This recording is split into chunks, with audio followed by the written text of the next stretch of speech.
November 20, 1943, Bedio, Tarawa Atoll, Gilbert Islands. Before sunrise, the horizon was lit by the deafening percussion of naval artillery as the battleships Maryland and Colorado unleashed salvo after salvo of 16-inch shells against entrenched Japanese positions. In the shallow lagoon, Marines from the 2nd Marine Division slogged through water rising to their chests, their landing craft stranded on the coral reef roughly 500 yards from shore. Among them, Staff Sergeant William Bordelon of the 1st Battalion, 18th Marines, clutched his gear, including demolition charges, while his M1911A1 pistol, already soaked by seawater, remained fully operational. Opposing them were 4,500 Japanese defenders under Rear Admiral Kiichiro Shibazaki, who had transformed the tiny coral atoll, less than 3 square miles, into a formidable defensive position. Japanese officers carried the Type 14 Nambu, an 8x22mm sidearm that, while standard for the Imperial forces, was mechanically fragile and underpowered. As Marines waded through the lagoon under a storm of fire, Japanese machine guns erupted from concealed pillboxes, turning the approach into a deadly gauntlet. The unusually low tide compounded the assault, forcing the attackers into deeper water and slowing their advance under continuous enemy fire. Over the ensuing 76 hours, the stark difference in small arms effectiveness became brutally apparent. The M1911A1, chambered in the .45 ACP, fired a 230-grain projectile, delivering roughly 370 foot-pounds of energy, whereas the Type 14 Nambu's 100-grain round produced barely 220 foot-pounds. In the brutal, close-quarters environment of Bedio, where engagements occurred at distances measured in mere feet, this disparity translated directly into survival or death. Each encounter, each burst of fire, underscored the practical consequences of industrial design and combat experience. The contrast between American and Japanese pistols reflected far more than caliber or mechanical reliability. It revealed differences in industrial infrastructure, tactical doctrine, and iterative combat development. The M1911A1 exemplified decades of American experience distilled into a rugged, reliable weapon capable of sustained performance in extreme conditions. Conversely, the Type 14 Nambu symbolized the limitations of Japanese arms production, a weapon designed for mass issue without the industrial capacity or field-tested feedback to make it reliably effective in battle. This technological and industrial imbalance was echoed across every Pacific engagement, from Guadalcanal to Okinawa. In each instance, the thump of the American .45 round consistently outmatched the underpowered Japanese sidearm, establishing a pattern of lethal superiority in the intimate, chaotic combat of island warfare. What the statistics of muzzle energy and projectile weight revealed was more than theory. It was the tangible calculus of life and death on the coral sands of the Pacific theater. At its core, the story of these two firearms is less about individual components than about how industrial capacity and refined engineering shape battlefield outcomes. The origin of the U.S. military's Model 1911 traces back not to the Pacific campaigns of World War II, but to encounters in the Philippine Islands roughly 40 years earlier. Between 1899 and 1902, during the Philippine-American conflict and its aftermath, American forces encountered a particular tactical problem that would lead to a fundamental reassessment of what a service pistol needed to do. In the southern islands, certain Moro fighters, often referred to as juramenteros, undertook single-minded, often ritualized assaults on American detachments. These combatants sometimes bound limbs tightly to slow bleeding and used local narcotics to blunt the sensation of pain. In close quarters, they charged with edged weapons and inflicted heavy casualties despite being struck repeatedly by the standard-issue sidearm of the period, Colt's double-action Model 1892 revolver, chambered for the .38 long Colt cartridge. Field reports and medical accounts documented numerous cases in which multiple well-placed .38 rounds failed to immediately halt an attacker, creating widespread alarm among U.S. officers and surgeons. One frequently cited episode described a prisoner who received several 38 hits to the chest, 3 perforating the lungs and 1 traversing the body, and yet continued to fight until subdued by a blow from a rifle butt. Such incidents convinced military authorities that the .38 long Colt, typically loaded with a 150-grain bullet at velocities under 800 feet per second, lacked the short-range physiological effect required for reliably stopping a determined close-range assailant. As a consequence, the Army commissioned a systematic investigation into handgun effectiveness. In 1904, Colonel John T. Thompson and Major Louis Anatole Lagarde led a testing program intended to establish the minimum acceptable caliber for service pistols. Carried out at a Chicago stockyard, the trials used both live animals and donated human cadavers to obtain measurable data on incapacitation.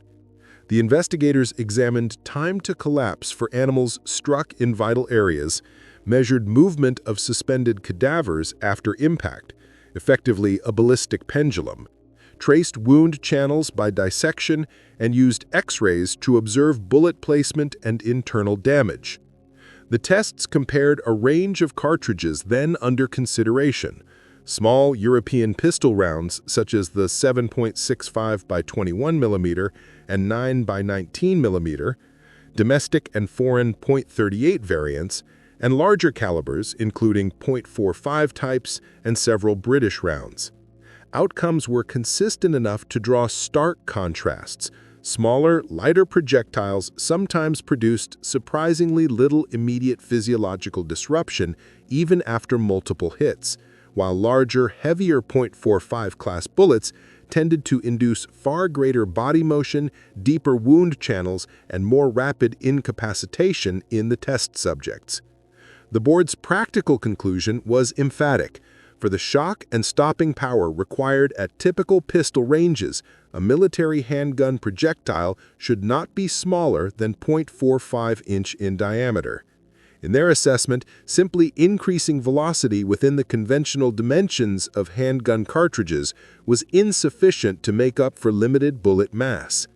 John Moses Browning, already a leading designer of small arms, had been developing a prototype around a .41 caliber automatic cartridge when the Army's demand for greater stopping power became clear.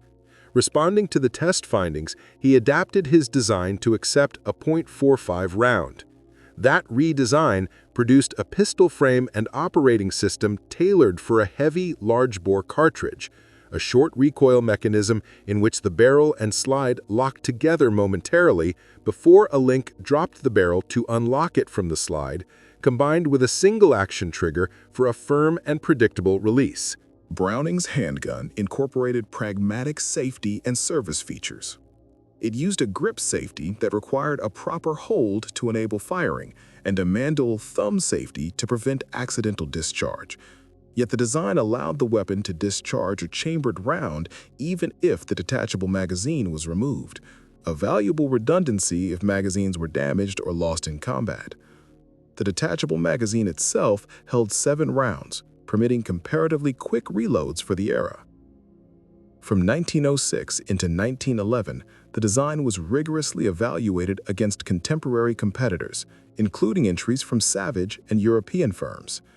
The pistol was subjected to severe endurance trials, thousands of rounds fired in rapid sequence and exposed to adverse conditions by alternately heating and immersing components in water, then packing them with mud and sand between firing cycles. These endurance procedures stressed feeding, extraction, and general reliability under conditions meant to emulate battlefield neglect. Browning's Colt design demonstrated exceptional durability and operational consistency throughout the trials. Following years of refinement and standardization of the cartridge, what eventually became a 230-grain full metal jacket bullet propelled at roughly 830 feet per second from a 5-inch barrel, and after extensive comparative testing, the Army approved the Browning automatic in March 1911. The weapon they adopted, chambered for the newly standardized .45 caliber cartridge, combined the stopping characteristics the Thompson-Lagarde inquiry had demanded with a serviceable, manufacturable design that could be produced and supported at scale. Thus, the adoption of the Model 1911 reflected both empirical conclusions about terminal ballistics and the industrial and engineering capacity to field a reliable automatic sidearm that met the military's operational requirements. During and after the Great War, combat experience prompted a series of practical modifications that were consolidated into the M1911A1 pattern formally adopted in 1924. These alterations were driven by reports from frontline troops and armorers who had observed how the pistol actually performed under battlefield conditions, and they addressed ergonomics, safety, and sighting rather than wholesale mechanical redesign. One of the first adjustments reduced the trigger reach, making the pull shorter so soldiers with smaller hands could achieve a more secure and repeatable grip. To improve the finger's clearance and access to the trigger, the frame received scalloped relief cuts behind the trigger guard. The rear contour of the grip, known as the main spring housing, was given a gentle arch to promote a more natural point of aim in the shooter's hand. The grip safety was lengthened with a pronounced spur so that it sat more naturally under the web of the hand and prevented the hammer from pinching flesh during recoil. Sight geometry was altered to incorporate broader, more visible front and rear elements, allowing faster target acquisition in low-visibility, high-stress engagements. Finally, the hammer spur was shortened to reduce the risk of snagging when drawing from a holster or when moving in confined spaces. Individually, these changes might seem minor. Together, they reflect a methodical process by which the U.S. Ordnance authorities converted combat feedback into durable, manufacturable design improvements. Parallel to ergonomic refinement, the .45 ACP cartridge itself represented a deliberate compromise between terminal performance and practical service considerations. The cartridge was engineered to operate at modest chamber pressures, on the order of 21,000 pounds per square inch, substantially lower than the roughly 35,000 psi common to some European 9x19mm loadings. That lower pressure profile favored reliable feeding and extended service life of barrels and components. The standard military loading used a 230-grain, .451-inch diameter, full metal jacket projectile. Due to its large mass and diameter, the bullet produced wound tracks and tissue displacement that exceeded the simple measure of bore diameter. In short-range encounters, this translated into greater physiological effect.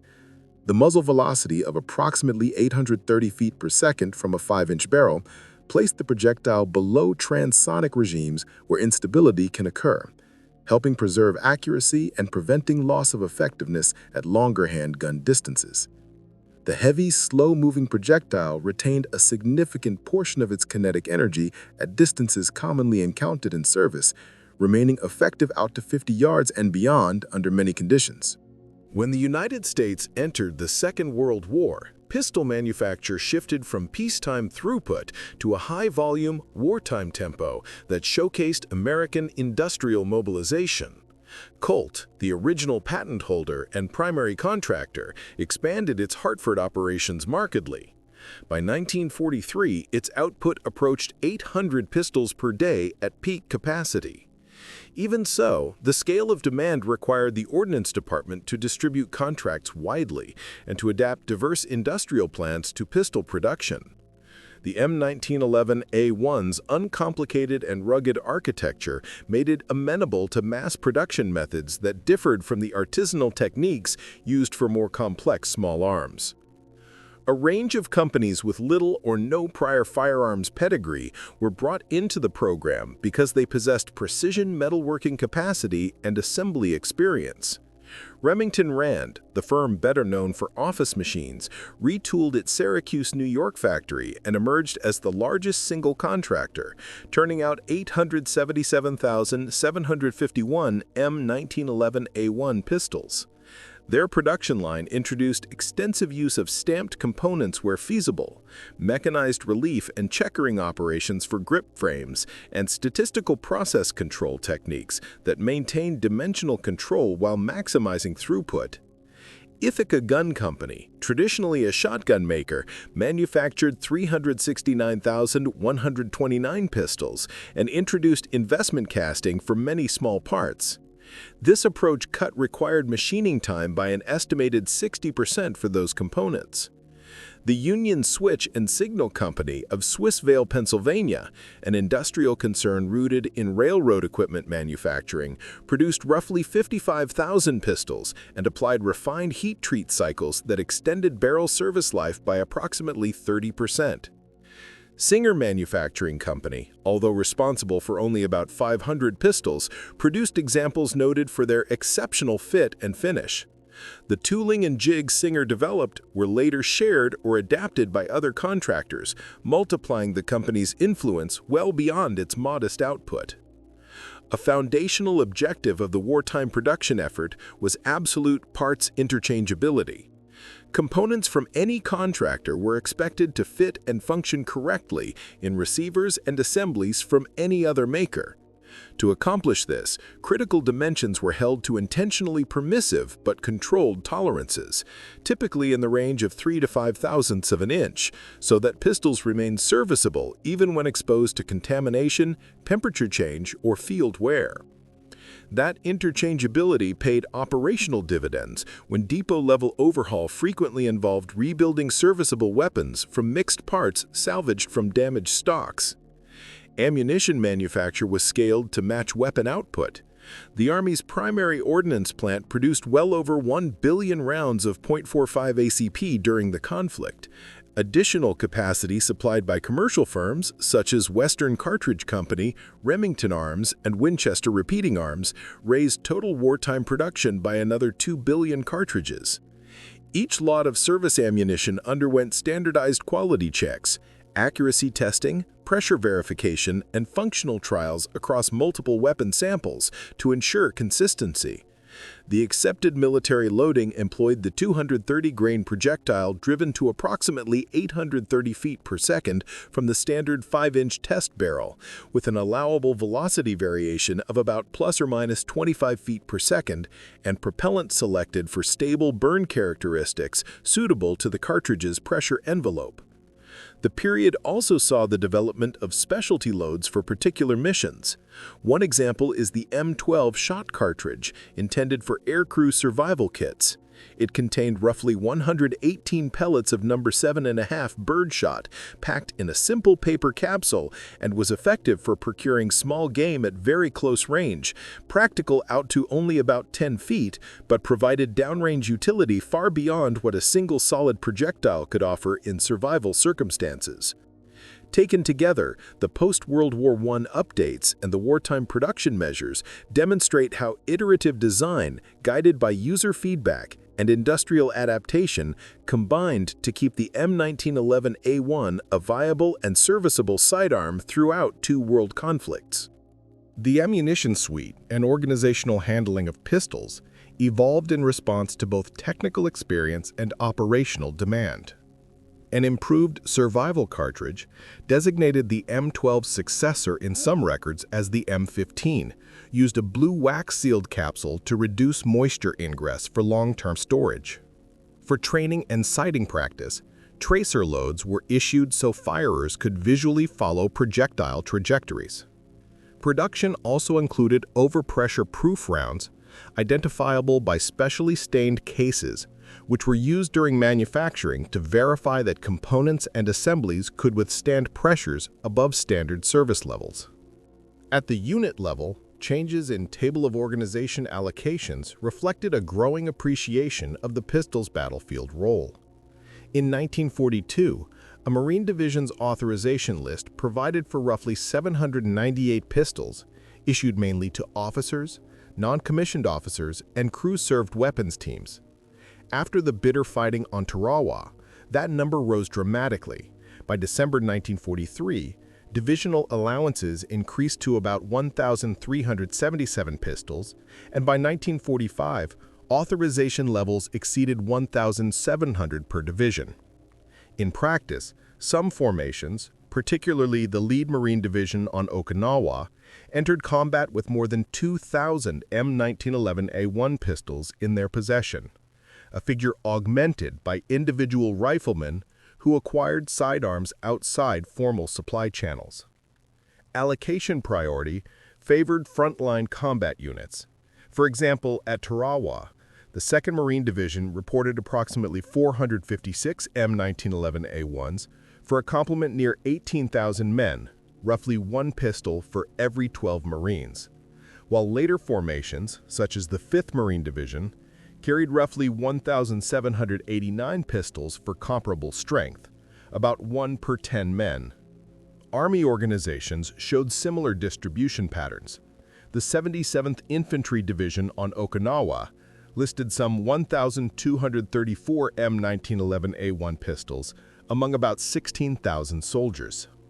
Japan's principal service pistol, the Type 14 Nambu, illustrates how design intentions and production realities can diverge under the strain of modern warfare. Kijiro Nambu, often compared to John Browning for his central role in Japanese small arms development, built on earlier experiments beginning in 1902 and produced successive semi-automatic designs. The Type 14, adopted in the year Taisho 14, or 1925-1926 in Western reckoning, evolved from those predecessors and incorporated features the Imperial Army believed would suit operations in China and elsewhere. Mechanically, the Type 14 used a locked breech arrangement with a floating locking block. The concept required careful machining and tight tolerances to function reliably. The pistol was chambered for a proprietary 8.22mm cartridge that propelled a relatively light 102-grain bullet at about 1,065 feet per second from the Type 14's 4.6-inch barrel. Superficially, some numerical specifications compared favorably to the .45 ACP. The Nambu accepted an 8-round magazine versus the M1911A17, produced a higher muzzle velocity on paper, and the pistol's unloaded weight, around 2.03 pounds, was noticeably lighter than the American sidearm. Early examples from arsenals such as Nagoya and Kokuda displayed fine external finishing, including deep bluing in carefully mated parts. Beneath that finish, however, were substantive liabilities.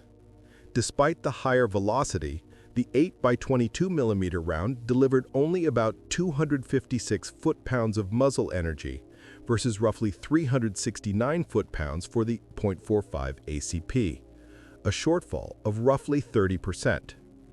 The light projectile lost velocity rapidly downrange and retained substantially less energy at typical handgun engagement distances.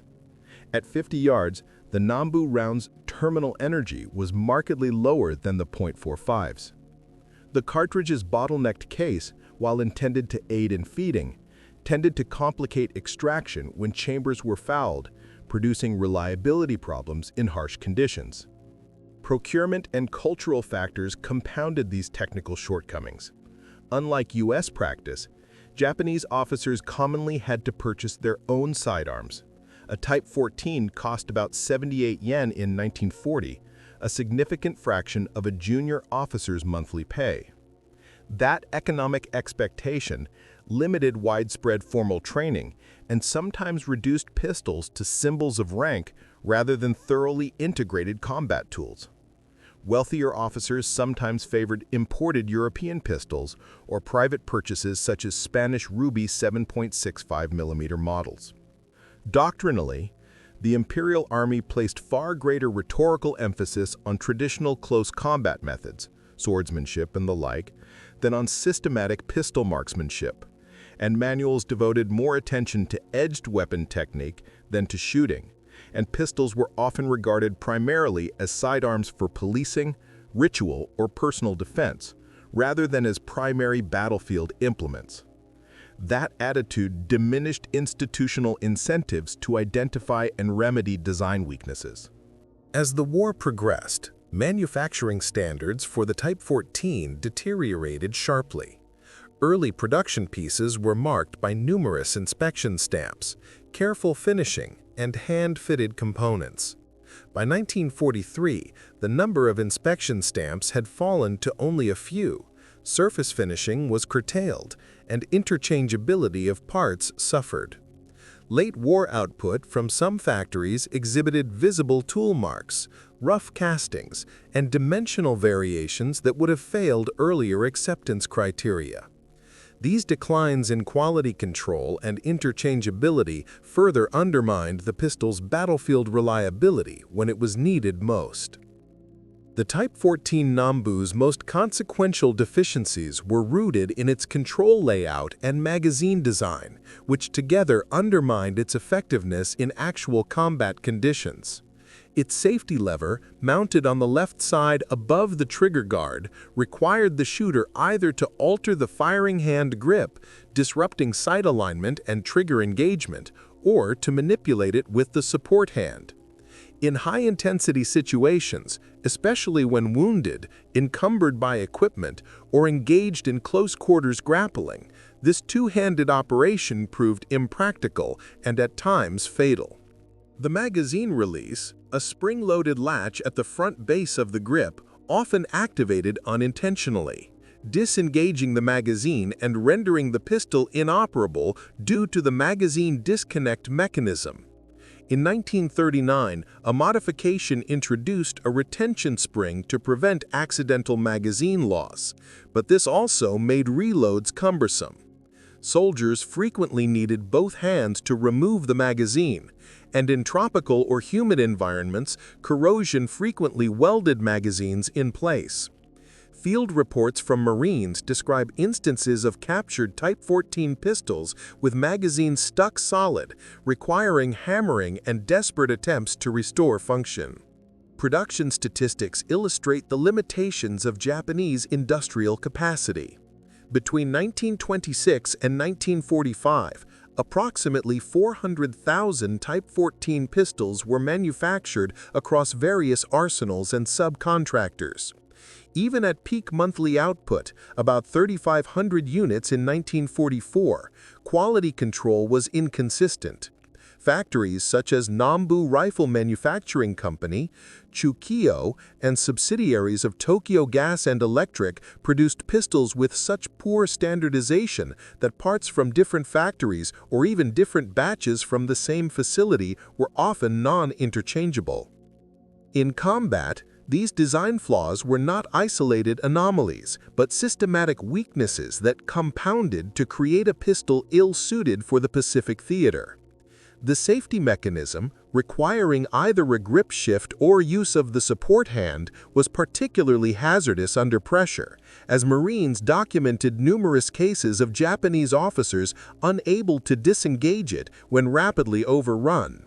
By contrast, the M1911A1 featured an ambidextrous thumb safety operable without altering the firing grip, enabling disengagement while drawing and maintaining immediate firing readiness. The Type 14's magazine disconnect, intended to prevent accidental firing without a magazine, became a critical liability. In situations where magazines were damaged, lost, or corroded, the weapon could not fire even with the round chambered. This contrasted sharply with the M1911A1, which could discharge a chambered round regardless of magazine presence. Furthermore, the Type 14 lacked a slide hold feature. The bolt remained unlatched except for the magazine follower. Removing the magazine allowed the bolt to slam forward silently, leaving the shooter unaware of an empty chamber until a trigger pull failed. The M1911A1's slide lock design used the follower to hold the slide open after the final round, providing both immediate visual and tactile feedback while facilitating faster reloading. Extraction reliability was another area of concern. The 8x22mm bottleneck cartridge, while conceptually advantageous for feeding, provided minimal bearing surface for the extractor. This problem was exacerbated by wartime ammunition, which often featured corrosive primers and inconsistent brass, leading to cases sticking or tearing during extraction. The straight-walled 45 ACP, with its larger bearing surface and lower operating pressure, extracted consistently even from fouled chambers. Similarly, the Type 14's dual recoil spring assembly demanded precise manufacturing and regular maintenance. In tropical heat and humidity, spring tension degraded rapidly, producing erratic cycling and frequent failures to return the slide to battery. In contrast, the M1911A1's single recoil spring tolerated degradation with minimal loss of operational function. Environmental conditions further revealed the Type 14's vulnerabilities. Tight tolerances acceptable in Japan's temperate climate became liabilities in the Pacific theater. Thermal expansion in extreme heat, exceeding 115 degrees Fahrenheit on islands such as Peleliu, caused mechanisms to bind, while monsoon humidity on Guadalcanal accelerated corrosion, immobilizing internal parts within days. By contrast, the M1911A1's looser tolerances and more robust design allowed reliable function under similar adverse conditions, highlighting the importance of operational resilience in sidearm design. The M1911A1's design philosophy emphasized practical reliability and field serviceability, a principle reflected in its intentionally loose tolerances. While precision shooters often criticized these allowances as sloppy, they ensured consistent function even under extreme environmental stress. Thermal expansion, corrosion, or accumulation of dirt and debris did little to impede operation. In contrast, the Type 14 Nambu demanded careful maintenance and specialized tools for complete disassembly, requiring 34 separate steps to remove all springs, pins, and components. Such complexity made field servicing nearly impossible under combat conditions. The M1911A1 could be stripped in seconds without tools, depressing the recoil spring plug, rotating the barrel bushing, removing the spring and guide, pushing out the slide stop, and withdrawing the slide and barrel. Marines could clean and reassemble the pistol in under half a minute, even improvising with available liquids such as urine in the absence of water, and often blindfolded, demonstrating extreme operational flexibility. Ammunition quality magnified these differences. By 1944, Japanese powder and primer production suffered from inconsistency. Captured cartridges tested by U.S. ordnance units frequently exhibited velocity swings exceeding 200 feet per second within the same lot. Squib loads, which lodged bullets in barrels, sometimes led to catastrophic failures when subsequent rounds were fired, while double-charged rounds could crack frames or bulge chambers. By contrast, American .45 ACP ammunition maintained remarkable consistency. Lot-to-lot velocity variation rarely exceeded 25 feet per second, and the rounds delivered predictable performance even under heavy use. The true measure of these sidearms became evident during the intense close-quarters battles characteristic of the Pacific theater. During the defense of Henderson Field on Guadalcanal from October 24 to 25, 1942, Sergeant John Basilone exemplified both the M1911A1's reliability and its integration within American combined arms tactics. While Basilone is primarily celebrated for his machine gun actions, multiple eyewitness accounts emphasize his extensive use of the M1911A1 whenever Japanese troops breached Marine lines. Private First Class Nash Phillips, wounded during the engagement, recalled Basilone manning his position without rest or food for over 72 hours, employing both heavy and sidearm fire to suppress attacking forces. When adversaries penetrated the line during hand-to-hand combat, each 230-grain bullet from Basilone's pistol delivered immediate stopping effect. Marines often modified ball ammunition with simple tip incisions to enhance terminal performance, producing results comparable to hollow-point rounds. Phillips described Japanese soldiers being knocked off their feet by the force of pistol fire alone. The Japanese assault on Henderson Field involved roughly 3,000 troops from the Sendai Division, while the Marines defending Basilone's sector numbered fewer than 700, creating a nearly 5-to-1 disadvantage in local numbers. In this context, the difference in terminal performance between the .45 and the 8x22 Nambu multiplied across hundreds of engagements, with every effective shot contributing to survival and tactical success. Similar scenarios occurred at Tarawa, where Staff Sergeant William Bordelong, assigned to the 1st Battalion 18th Marines, landed in the first waves of the assault on November 20, 1943. despite his amphibious tractor being heavily damaged and most of his team killed, Bourdillon advanced to destroy Japanese fortifications with demolition charges. Close-quarters combat required suppressive fire, and his M1911A1, like those issued to all Marine engineers, served as his last line of defense during direct assaults on enemy positions. Observers, including combat correspondents such as Staff Sergeant David Dempsey, noted that sidearms were actively employed in conjunction with demolition and rifle work to cover advancing Marines. Accounts of Japanese Type 14 failures are equally well documented. On Tarawa, Marine Private Robert Sherrod, embedded as a Time Life correspondent with the 2nd Marine Division, observed a Japanese officer desperately attempting to operate his Nambu during intense combat. Despite repeated trigger pulls, the pistol failed to discharge, likely due to fouled sand or a malfunctioning magazine. Within 20 feet, the Marine armed with the .45 ACP neutralized the officer instantly, the recoil and impact visibly throwing him backward. Such incidents were not isolated. Similar accounts appear across multiple island campaigns, underscoring the Type 14's systemic vulnerabilities. In comparison, the M1911A1's simple, robust mechanisms and reliable ammunition consistently provided decisive performance under the same adverse conditions, affirming the practical superiority of American sidearm design in the Pacific theater. On June 15, 1944, during the massive Banzai assault on Saipan, the largest such human wave of the Pacific campaign, close-quarters combat unfolded in the pre-dawn gloom.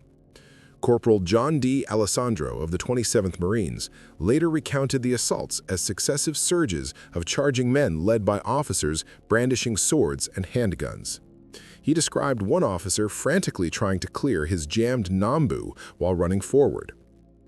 D'Alessandro fired a single .45 center mass shot, and the man collapsed immediately. For witnesses, the .45's effect was unmistakable. Strikes from the heavy pistol round produced abrupt stops that, to observers, felt comparable to the force of being struck by a heavy club.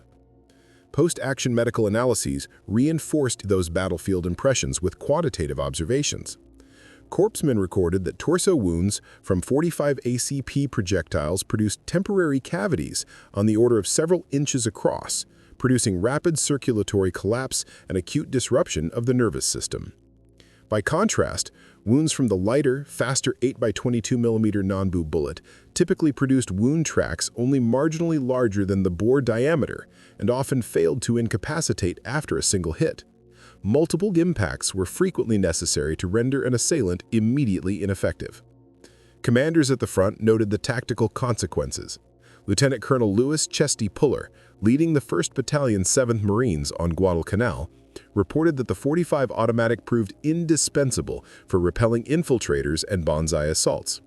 He documented numerous cases where single .45 rounds abruptly neutralized attackers, while enemy officers using their issued pistols were unable to stop Marines even at close range.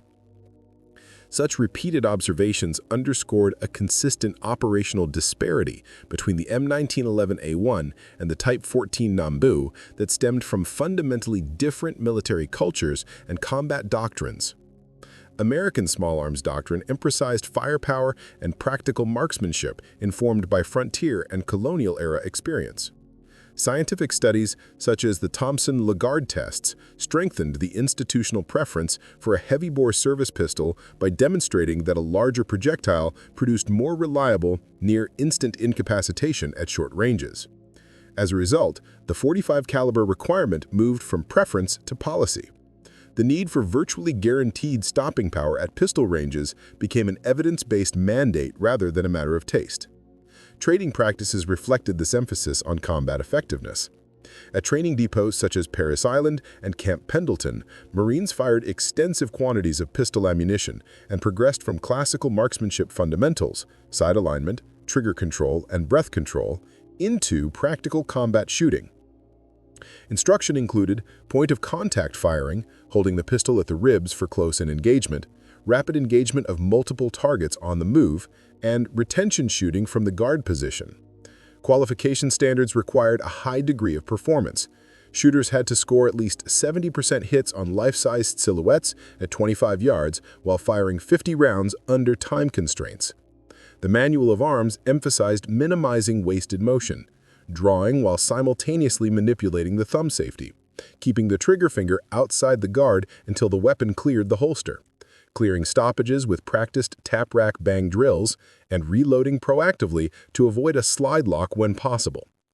Counting shots and preemptive reloads were standard practice, ensuring continuous firing capability during sustained engagements.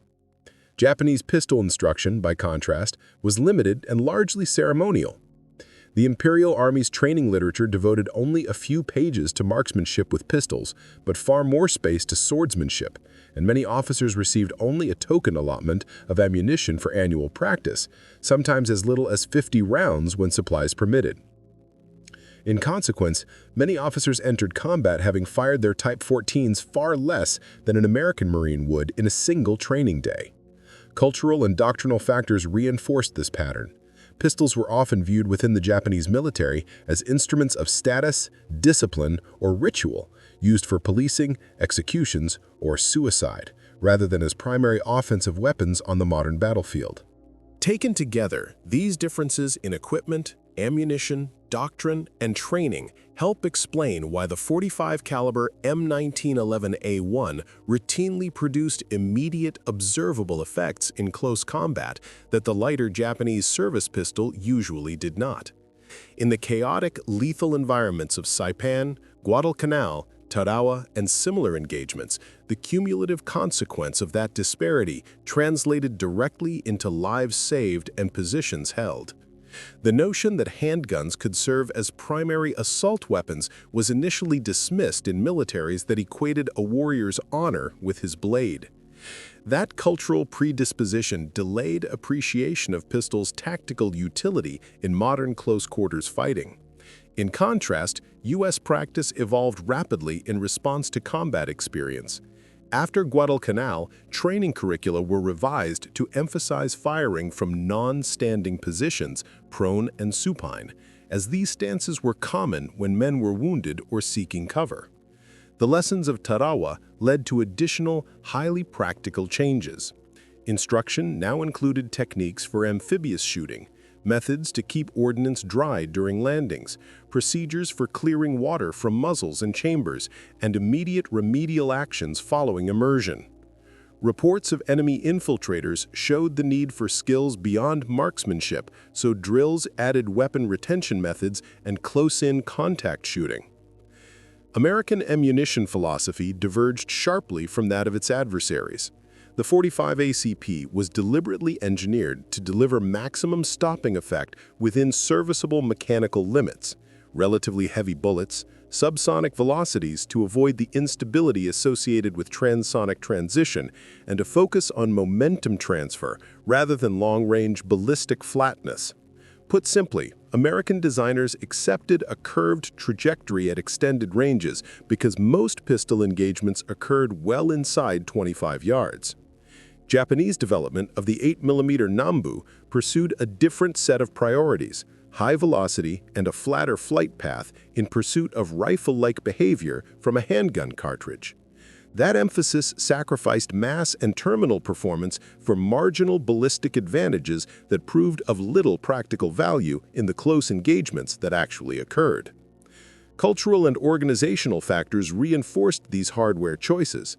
American individualism and a pragmatic attitude toward equipment encouraged frontline modification and personal adaptation. Marines routinely altered sights for faster acquisition, roughened grip surfaces for improved purchase, and shortened triggers to suit smaller hands. Such field changes were tolerated and often institutionalized. By contrast, the Japanese military discouraged initiative below senior ranks, and the idea of modifying a service weapon would have conflicted with strict norms of uniformity and discipline. These cultural attitudes influenced how tactical failures were explained. When Chinese units reported the Type 14's shortcomings against better-armed opponents, some Japanese advisors attributed poor outcomes to insufficient fighting spirit rather than to material inferiority. That reflex, explaining tactical defeat as a moral failing, blinded leaders to fixable technical shortcomings. The American response was empirical. The Bureau of Ordnance continuously tested ammunition and weapons, recording data on velocity, pressure, accuracy, and terminal performance. Field reports drove iterative improvements: stronger magazine springs after feeding complaints, tougher extractors following breakages, and corrosion-resistant finishes intended for tropical service. Each alteration underwent verification testing before being widely issued to ensure it produced the intended operational benefit. The Pacific Campaign provided the harshest possible laboratory for such measures. Neither temperate test ranges nor factory floors could simulate the full spectrum of environmental extremes encountered in theater, from subarctic cold to equatorial heat, from wind-scoured coral atolls to volcanic high ground. Guadalcanal in particular exemplified these stresses. Annual rainfall exceeded 200 inches, humidity approached saturation virtually every day, and daytime temperatures of the mid-90s Fahrenheit were frequently perceived as far higher because of oppressive moisture. In those conditions, metal corroded almost overnight, leather components deteriorated in weeks, and wooden fittings warped. Against that backdrop, the M1911A1's parkerized phosphate finish, which retained oil and impeded rust, proved far more resilient than the ornamental bluing of many captured pistols. Even when surface oxidation appeared on U.S. sidearms, they largely continued to function. Field armorers' notes from Guadalcanal underscore this point. One sergeant recorded that although the 45s require daily attention, they keep working even when they look like hell, and improvised lubricants, motor oil, standard gun oil, even coconut oil, kept mechanisms serviceable. By contrast, captured enemy pistols could seize solid within days.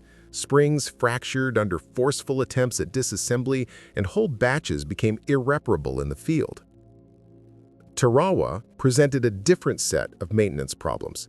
The island's fine coral sand infiltrated mechanisms like talcum powder, accelerating wear and jamming actions. The lack of vegetation offered no relief from the sun, and metal surfaces became painfully hot to the touch. With water scarce, sometimes down to a few gallons per battalion per day, regular cleaning was often impossible. So Marines resorted to wrapping grips to avoid burns and to improvising maintenance routines that conserved precious moisture. Taken together, these tactical, technical, and cultural threads explain why American forces placed such emphasis on practical effectiveness and reliability. Training adjusted to realities on the ground. Equipment design and ammunition selection prioritized immediate incapacitation and field serviceability. And industrial processes and ordnance testing provided a loop between combat feedback and tangible improvements. In the extreme climates and unforgiving conditions of the Pacific Islands, those combined choices translated into weapons that continued to function when it mattered most, and, in numerous documented instances, into lives spared by the faster, more reliable stopping power of the .45 caliber service pistol. Engineered play in the M1911A1's clearances, derided by precision shooters as lax, proved a deliberate resilience measure. Gaps and forgiving fits let grit, corrosion, and thermal growth impair components far less often than tightly specified mechanisms. Marines learned an effective routine before entering action, vigorously cycling the slide to let entrained sand and dust fall free through the loosened clearances. By contrast, the Type 14's much closer machining limits allowed even fine grit to jam parts solid.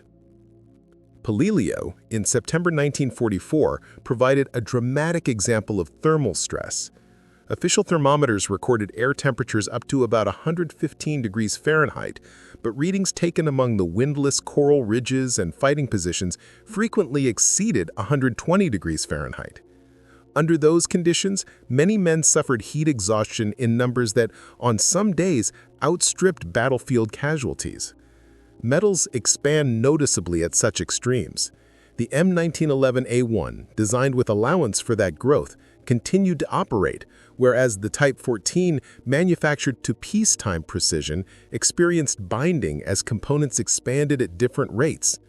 Private Eugene Sledge of K Company, 3rd Battalion, 5th Marines, described metal that was too hot to touch, canteens that burned lips, and a .45 that became so warm the rounds seated in the magazine felt hot, yet remained serviceable. Iwo Jima's black volcanic sand introduced an abrasive threat of a different sort. The dust was essentially pulverized glass. Its jagged particles infiltrated seals and accelerated wear on bores and moving surfaces. Sulfurous fumes from thermal vents added a chemically corrosive element that etched metal. After only weeks of combat on volcano-scarred terrain, many long guns showed severe erosion and required replacement. The M1911A1, with its relatively simple internals and sturdy parts, tolerated this accelerated wear better. Many Type 14 examples, however, began suffering extraction failures as chamber erosion allowed cases to stick. The Aleutian Campaign exposed the opposite extreme. During the May 1943 A2 operation, temperatures fell below freezing, and gale-force winds created wind chills and spray that turned lubricants into tar and froze condensation on metal parts. Under those conditions, some units discovered that the M1911A1 could be run dry and still cycle acceptably if cleared of viscous oil. Soldiers learned to remove excess lubricant to prevent freezing. The Type 14's more elaborate dual recoil spring assembly, however, relied on lubrication to function properly and often proved inoperative in the sub-zero, spray-laden environment. Saltwater immersion during amphibious assaults proved a shared hazard, but affected the designs differently. At Tarawa, Marines waded through chest-deep surf for hundreds of yards under fire. Weapons were submerged for 10 to 15 minutes at a stretch. The M1911A1's straightforward layout and intentional drainage pathways meant water could be expelled by shaking, and the pistol would frequently run almost immediately afterward. The Type 14's more enclosed trigger group and complex internals trapped seawater. Draining required partial disassembly, an impossibility under fire, and many captured pistols arrived rust-fused and unusable. Monsoon climates on New Guinea and in the Philippines compounded problems. Incessant rain and saturating humidity rotted leather, warped wooden parts, and encouraged mildew.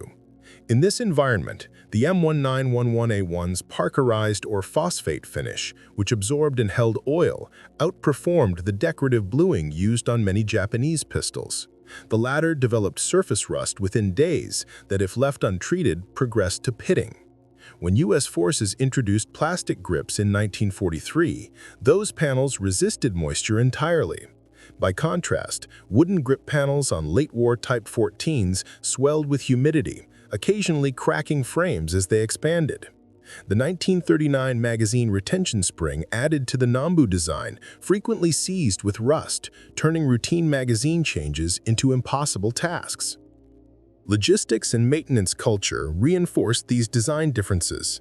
American units deployed with plentiful cleaning kits, rods, brushes, patches, solvent, lubricant, and preservatives tailored to extreme environments, and every Marine typically carried a pistol maintenance kit. Japanese frontline units by 1944 often lacked even basic supplies. Captured records showed troops sharing a single rod, using palm fronds for patches, and substituting motor oil when proper gun oil was unavailable.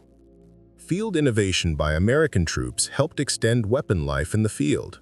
Armorers and soldiers smoothed feed ramps with emery cloth to cure persistent feeding problems, eased tight slide-to-frame fits with abrasive compounds to improve cycling under contamination, and salvaged recoil springs from wrecked pistols to maintain operational tension.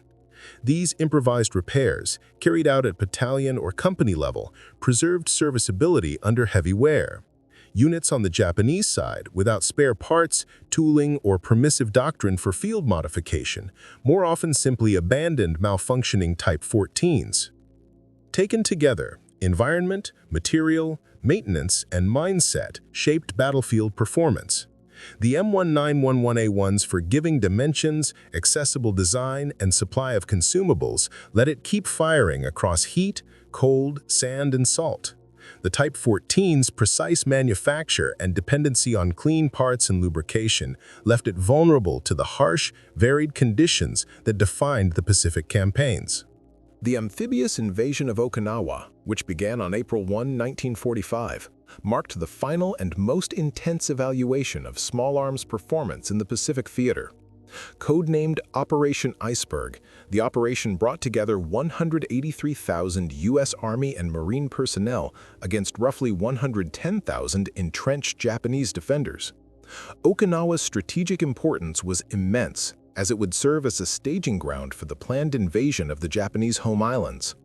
Over the 82-day engagement, the brutal combat environment underscored the decisive advantages of American weapon systems. Okinawa presented a strikingly different topography from earlier Pacific engagements. The island extended 60 miles in length and ranged from 2 to 18 miles in width.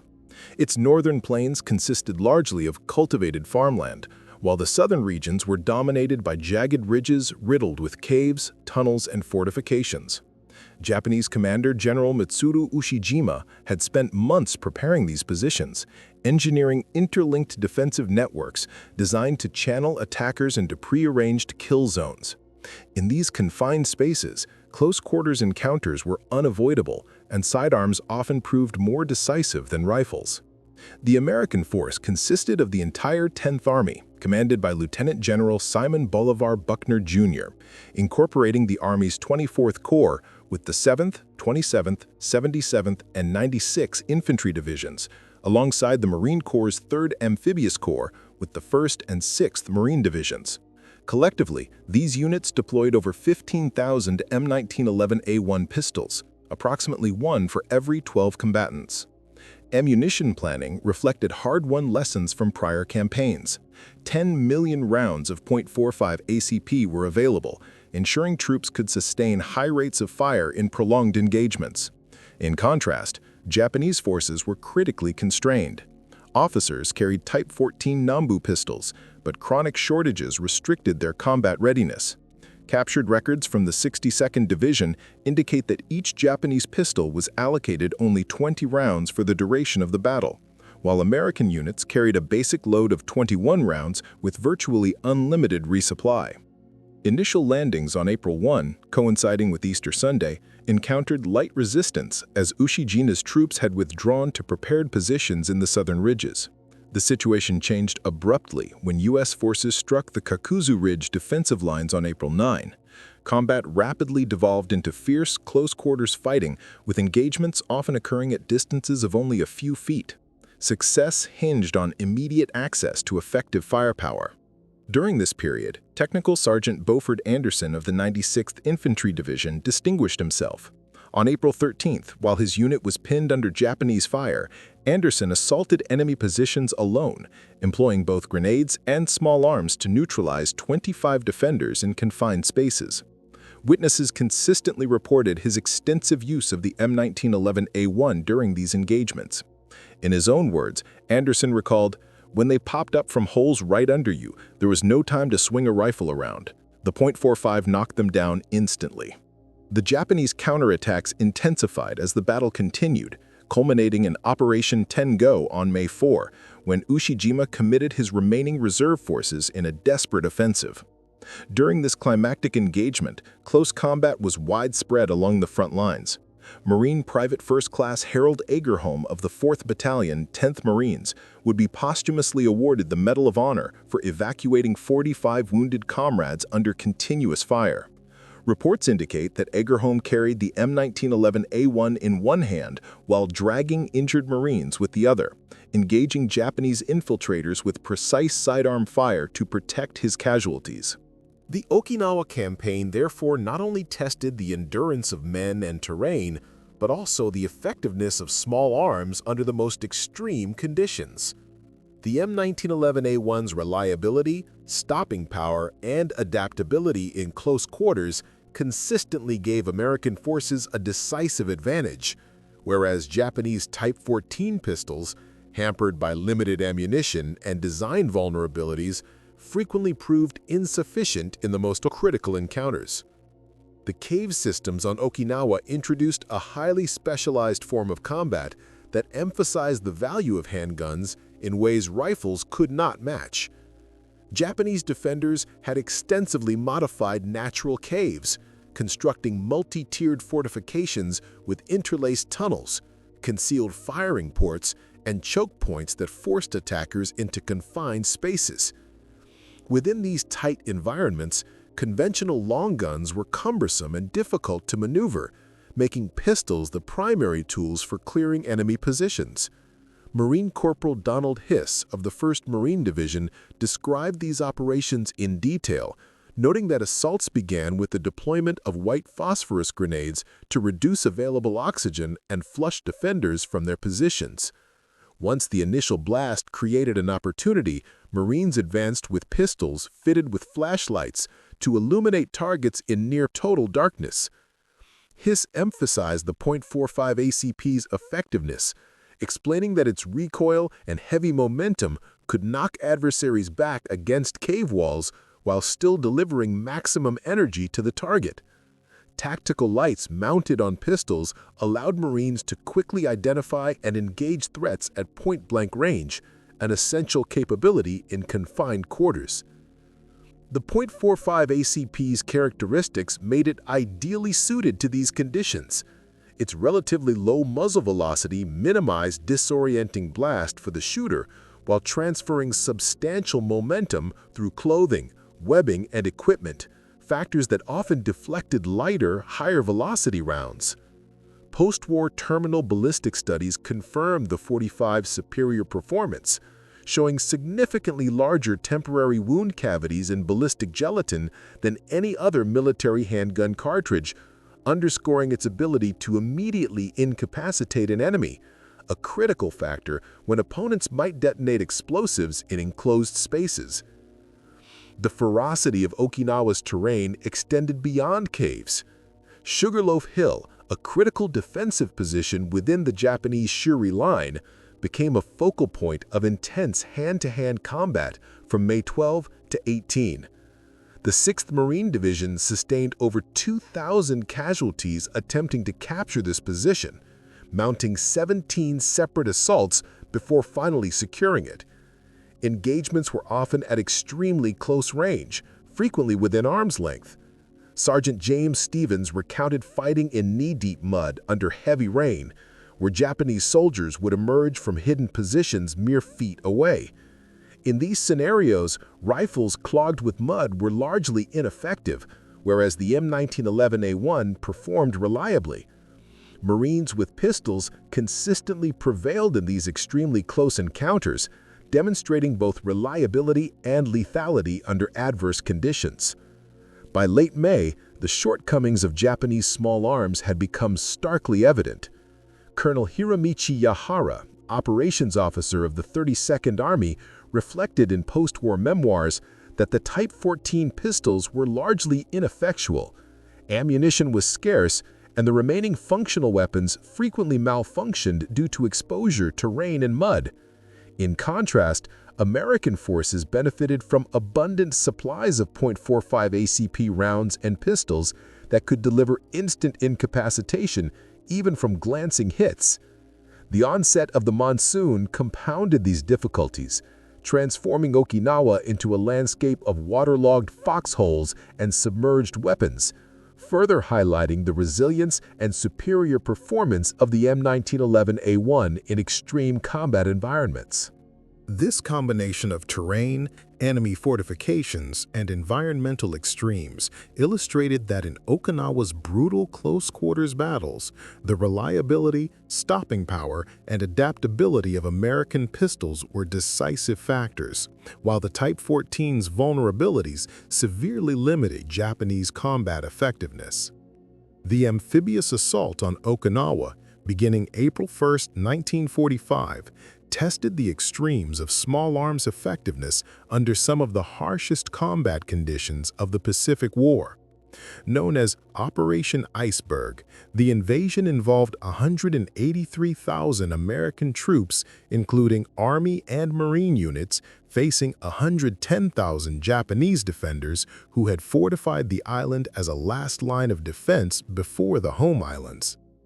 Over the course of 82 days, the battle underscored the decisive impact of reliable handguns in close-quarters fighting. Okinawa's geography compounded the intensity of combat. The island stretched 60 miles long and 2 to 18 miles wide, featuring flat agricultural areas in the north and rugged, cave-laden ridges in the south. Japanese forces under General Mitsuru Ushijima had spent months fortifying the southern terrain with interwoven tunnels, caves, and defensive positions designed to funnel attackers into kill zones. In these confined and labyrinthine environments, rifles were often impractical, and pistols became essential for survival. American forces deployed over 15,000 M1911A1 pistols across infantry and Marine units, with each combatant roughly equipped with one pistol for every 12 troops. Ammunition supplies totaled over 10 million rounds of .45 ACP, reflecting careful planning based on prior campaigns. Japanese units, by contrast, faced severe shortages. Captured documents from the 62nd Division revealed allocations of only 20 rounds per Type 14 pistol, compared to American basic loads of 21 rounds per M1911A1 with unlimited resupply. Initial landings on April 1st encountered light resistance as Japanese defenders had withdrawn to prepared southern positions. By April 9th, during the assault on Kakuzu Ridge, combat escalated into brutal close-quarters encounters. Technical Sergeant Beaufort Anderson of the 96th Infantry Division earned the Medal of Honor after single-handedly attacking entrenched Japanese positions at point-blank range. Anderson later recounted, "When they popped up from holes right under you, there was no time to swing a rifle around. The .45 knocked them down instantly." The Japanese counteroffensive, including Operation Tenno on May 4th, intensified hand-to-hand combat across the front. Marine Private First Class Harold Agerholm famously carried wounded comrades under fire while defending them with his M1911A1, demonstrating the pistol's role not only in offensive action, but in protecting lives in close engagements. Cave warfare highlighted the tactical advantage of the .45 ACP. Japanese defenders had converted natural caves into multi-level defensive complexes with narrow tunnels and firing ports. Marines advanced using pistols paired with flashlights, often deploying white phosphorus grenades to clear oxygen. The .45 subsonic velocity and heavy bullet weight delivered devastating energy without excessive recoil in confined spaces. Post-war ballistic testing confirmed that the .45 ACP produced the largest temporary wound cavities of any military handgun round, crucial in situations where a single enemy could trigger explosives in enclosed spaces. Extreme weather and environmental conditions further tested weapon reliability. On Okinawa, heavy rains and monsoons created mud-filled foxholes and submerged weapons repeatedly. M1911A1 pistols, with their loose tolerances and drainage channels, continued to operate even when coated with mud or partially submerged. Marines adapted by keeping pistols against their bodies, using warmth to slow rusting. Type 14 Nambu pistols, with tighter tolerances and enclosed mechanisms, frequently jammed in these conditions. Volcanic ash, abrasive coral sand, and corrosive humidity exacerbated the Type 14's failures. American pistols, in contrast, functioned reliably under all conditions, and Marines routinely improvised modifications, polishing feed ramps, adjusting springs, and redistributing parts from damaged weapons to maintain operational readiness. Japanese forces rarely had the resources or technical flexibility to perform similar adjustments. Ammunition quality mirrored these disparities. American .45 ACP rounds maintained consistency throughout the campaign, with velocity variations under 30 feet per second and negligible misfire rates. Japanese 8mm Nambu ammunition, produced under material shortages and aerial bombardment, suffered catastrophic defects. Tests of captured rounds revealed misfire rates approaching 30%, extreme velocity fluctuations, case failures, and squib loads that immobilized pistols. During June, when the Japanese mounted their last coordinated resistance on the southern Kan Peninsula, American forces expended hundreds of thousands of rounds of .45 ACP, with the 96th Infantry Division alone firing over 450,000 rounds, far surpassing typical European theater consumption. Battlefield observations confirmed the material advantage. Private First Class Desmond Doss, serving as a medic with the 77th Infantry Division, recounted witnessing the stark difference in effectiveness. Japanese officers frequently emptied their pistols without stopping American soldiers, whereas even a single .45 hit from an M1911A1 incapacitated enemy combatants instantly. Okinawa's casualty statistics reflected this advantage.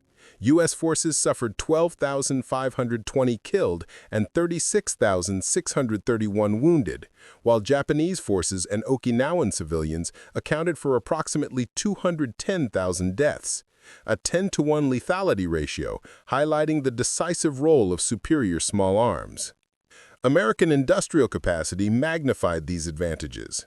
From 1941 to 1945, U.S. factories produced 1,878,742 M1911A1 pistols, compared to roughly 400,000 Type 14 pistols produced in Japan over nearly 2 decades. Innovations at Remington Rand's Syracuse plant, including single-pass broach rifling and statistical process control, allowed rapid production of high-quality pistols. By 1943, Remington Rand manufactured 1,000 pistols daily with a rejection rate below 1%. Similar improvements at Ithaca Gun Company and other contractors reduced machining time and improved interchangeability, enabling armorers to mix parts from different manufacturers during depot-level maintenance without failure. Type 14 pistols, in contrast, often required hand-fitting, reflecting Japan's reliance on artisanal methods and limited industrial capacity. Economic efficiency further illustrated the disparity. In 1942, an M1911A1 cost $31.42 per unit, produced with rigorous quality control and standardized parts. The combination of superior design, robust construction, reliable ammunition, and mass production ensured that the M1911A1 consistently outperformed the Type 14 in every aspect of Okinawa's demanding combat environment, decisively influencing both individual survivability and overall operational effectiveness. By the closing months of World War II, American firearms production had achieved remarkable efficiency. The unit cost of an M1911A1 had dropped to roughly $15 despite inflationary pressures, a reduction made possible through refined manufacturing techniques, mass production, and standardized processes. In contrast, the Japanese Type 14 remained an expensive, labor-intensive product at 78 yen per pistol throughout the war, roughly equivalent to $31.20 in 1941, yet consuming a disproportionately large share of Japan's limited industrial resources. The disparity in ammunition production was even more pronounced. U.S. factories turned out approximately 3.5 billion rounds of .45 ACP over the course of the conflict, translating to nearly 1,860 rounds for each M1911A1 manufactured. This enormous stockpile supported both rigorous training and sustained combat operations.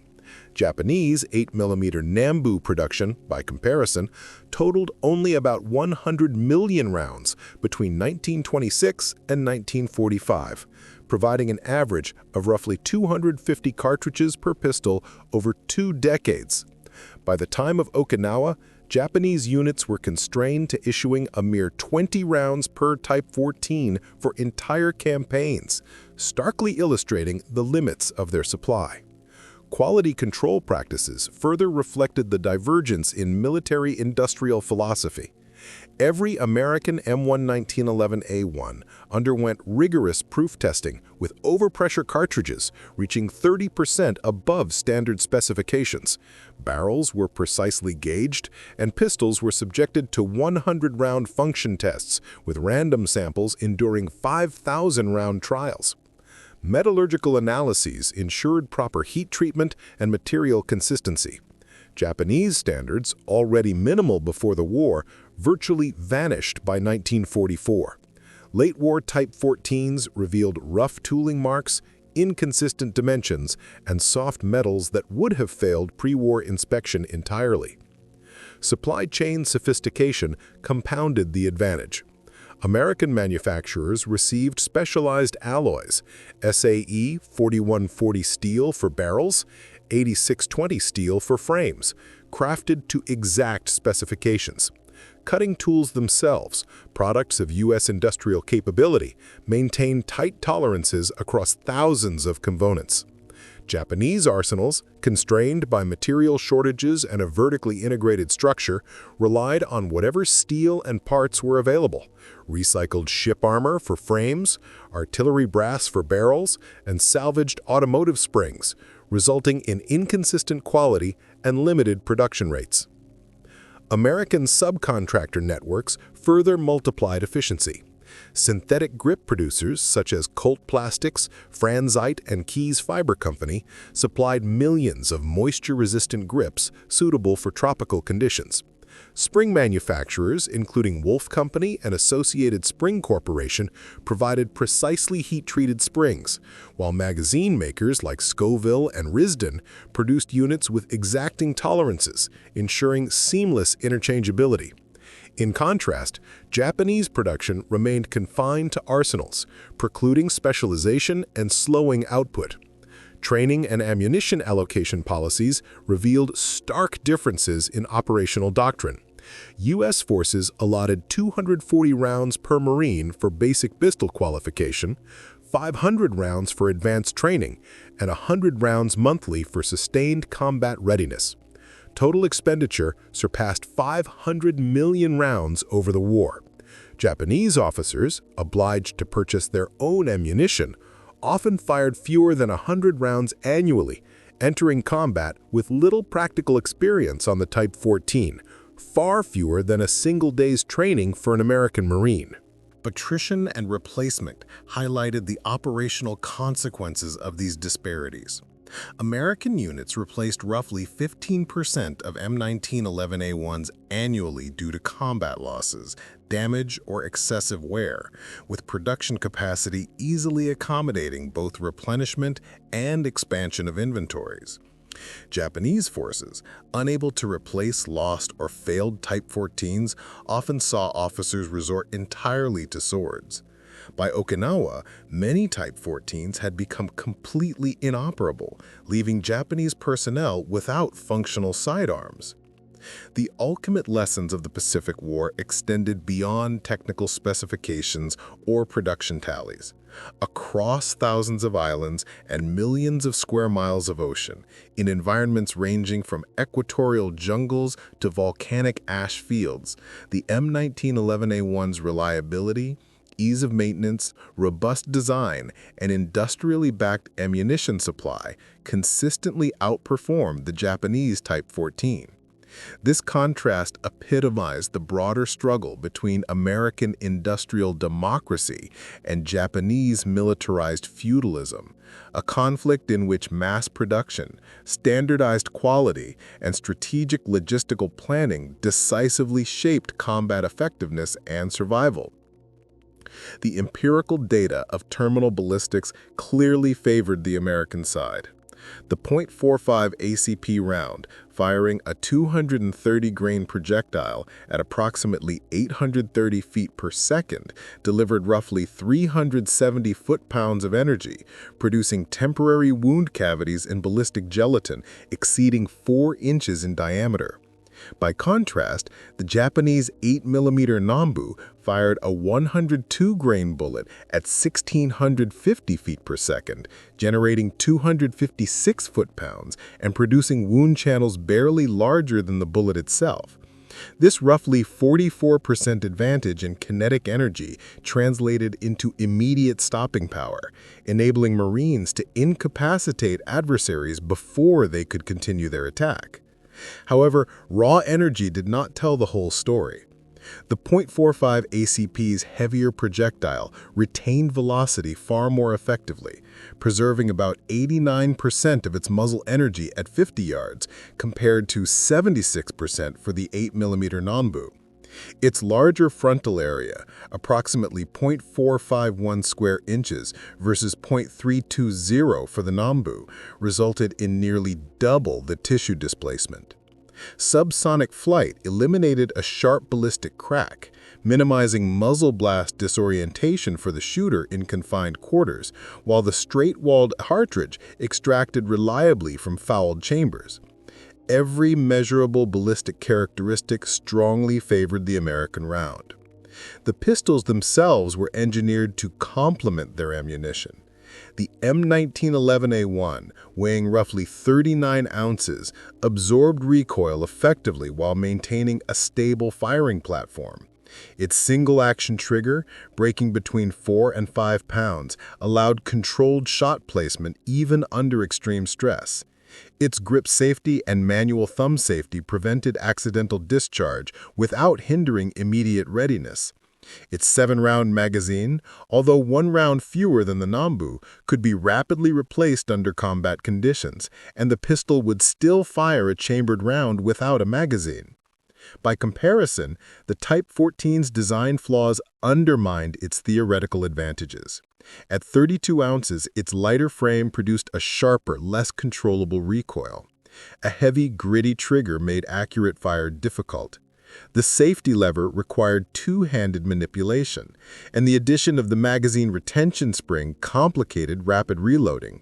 Furthermore, the magazine disconnect safety converted magazine damage into total inoperability, meaning a single damaged or frozen magazine rendered the weapon useless. Every modification or design attempt ultimately reduced battlefield effectiveness. The 1911A1's reliability was repeatedly validated across multiple campaigns, from Guadalcanal and Tarawa to Saipan, Polilliu, Iwo Jima, and Okinawa. U.S. troops depended on their pistols for survival in thousands of close-quarters engagements. Soldiers and Marines could trust the M1911A1 to function under extreme conditions, mud, sand, rain, or neglect, while the psychological effect on Japanese troops amplified its lethality. The distinctive report of the .45 ACP became synonymous with instant incapacitation, instilling fear among enemy forces. Post-war investigations, including interviews conducted by the United States Strategic Bombing Survey, confirmed the profound disparity. Colonel Susumu Nishiura of the Japanese 32nd Army on Okinawa reported, quote, "The American .45 automatic pistol was feared among our troops. It could incapacitate a man with hits to limbs, while our pistols required multiple hits to the torso to stop an enemy." Lieutenant General Tadamichi Kuribayashi, commander on Iwo Jima, observed in his final report, quote, "American material advantages are overwhelming. Their sidearms, particularly the powerful pistols, provide decisive superiority in close-quarters combat, where spirit alone cannot compensate for mechanical power." Kuribayashi's acknowledgement, informed by his experience as military attaché in the United States, illustrated Japan's stark recognition of its material shortcomings. The technological and industrial gap was insurmountable. American design, production capacity, ammunition quality, and battlefield performance collectively ensured the M1911A1 dominated every measurable metric of pistol effectiveness, decisively shaping both individual survival and the outcome of Pacific combat. By 1943, American industrial output of the M1911A1 reached unprecedented levels, producing more than 600,000 pistols in a single year, surpassing Japan's total Type 14 output accumulated over 20 years. Whereas American manufacturing refined quality control with each successive production run, Japanese standards deteriorated as the war progressed. U.S. forces enjoyed a virtually limitless supply of ammunition, enabling extensive training and sustained combat operations, while Japanese units were forced to ration cartridges carefully due to chronic shortages. Training also reflected a sharp divergence. American troops underwent comprehensive, repeated instruction in pistol marksmanship and combat application, whereas Japanese personnel received only minimal, largely ceremonial training. Across nearly every measurable metric, the advantages of American forces exceeded those of their Japanese counterparts by ratios ranging from 3-to-1 to 10-to-1. The human consequences of these disparities were starkly evident. Throughout the Pacific campaigns, units equipped with the M1911A1 repeatedly achieved kill ratios exceeding 10-to-1 in close-quarters engagements. On Iwo Jima, for example, American casualties numbered 6,821 compared to 21,000 Japanese defenders, a 3-to-1 ratio despite the attackers facing fortified positions. On Okinawa, U.S. losses totaled 12,520, while Japanese fatalities reached roughly 110,000, yielding nearly a 9-to-1 disparity. While terrain, tactics, and numerical superiority all played roles, the effectiveness of individual small arms in close combat emerged as a decisive factor. First-hand accounts from veterans reinforce these statistics. Marine Gunnery Sergeant John Basilone, reflecting on his service on Iwo Jima before his death, described the 45 ACP as unparalleled. The 45 is the finest military pistol ever produced. It hits like a hammer and never fails. One shot ends any confrontation. Technical Sergeant Charles Lindbergh of the 3rd Marine Division similarly credited the weapon with saving countless lives, noting that during infiltrations by Japanese troops at night, the M1911A1 was the critical line of defense. The lasting effects of its terminal performance were visible decades later. Dr. Teru Ueno, a post-war physician at Tokyo Veterans Hospital, observed that wounds inflicted by the 45 created distinctive scarring patterns, allowing identification of survivors long after the conflict, and that those injured considered themselves fortunate to have lived. The M1911A1's influence extended far beyond World War II. Its service continued with U.S. Special Operations and Conventional Forces through Korea, Vietnam, and into the 21st century. By contrast, the Type 14 disappeared almost immediately after Japan's surrender, supplanted by American sidearms. Modern Japanese defense forces have refrained from developing indigenous pistols, implicitly acknowledging the challenge of matching Western design, production, and reliability. At a broader level, these firearms embody the social and industrial philosophies of their nations.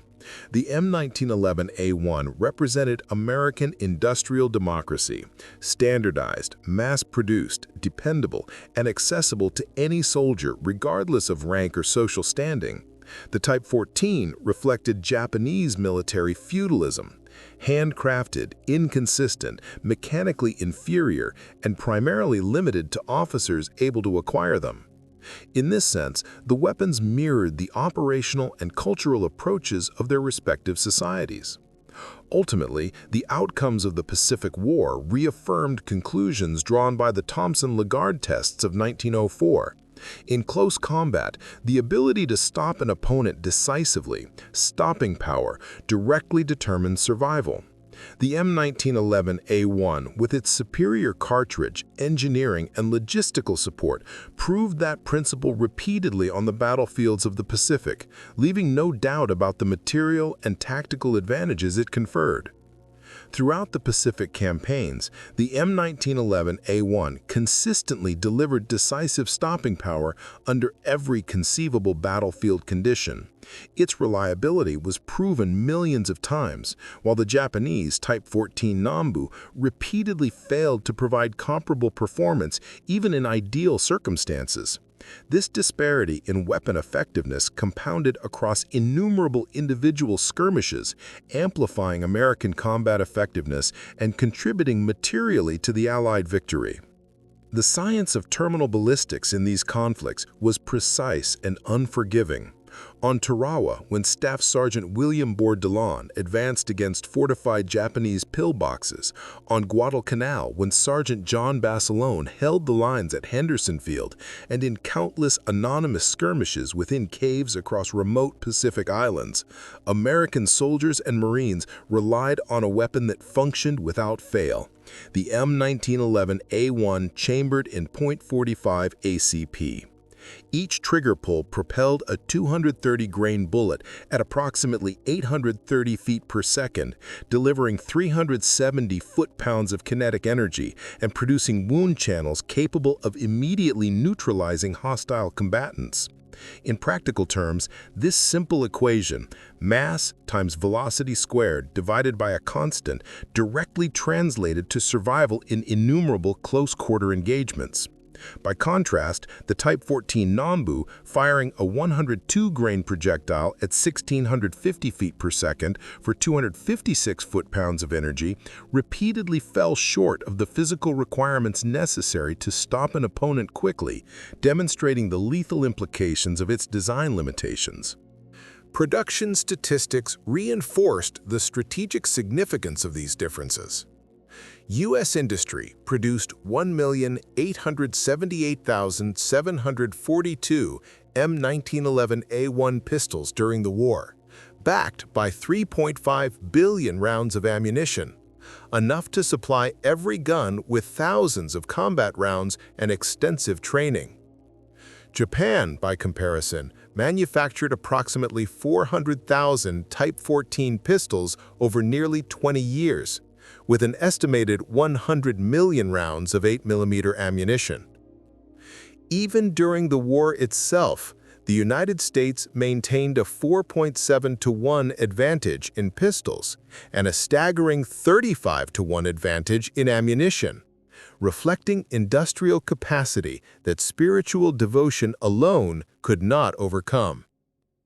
Beyond the raw numbers lay a deeper truth about modern warfare. Victory favored nations that combined mass production, engineering precision, and practical attention to the individual soldier's needs. The M1911A1 exemplified these principles: standardized, durable, effective, and supplied with reliable ammunition. The Type 14 Nambu represented the opposite: inconsistent, fragile, and poorly supported. While strategic planning, naval supremacy, logistics, code-breaking, and ultimately nuclear weapons shaped the overall course of the war, the ultimate test in the heat of close combat was the individual engagement. When an American Marine or soldier confronted a Japanese defender at arm's length, seconds from life or death, the M1911A1 conferred a decisive edge. Each .45 ACP round fired was a small but tangible contribution to battlefield success, its impact reverberating from Pearl Harbor to Tokyo Day. The pistol did not win the Pacific War by itself, but in the intimate calculus of survival where stopping power dictated outcomes, it provided American troops with an overwhelming advantage.